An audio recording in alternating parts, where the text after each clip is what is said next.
Nikoli ne bom pozabil časa pred 31 leti, ko sem kot 12-letni fant čutil ta zanos, to pričakovanje in to veselje Slovencev in Slovenk ob osamosvajanju in ob rojstvu naše mlade države.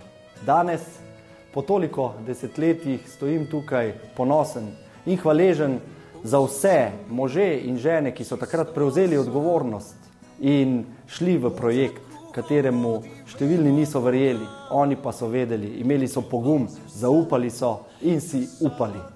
Na teh temeljih lahko tudi danes gradimo, tudi s pomočjo Nove Slovenije, skupnost, trdno povezanost in upanje za prihodnost naše samostojne Slovenije.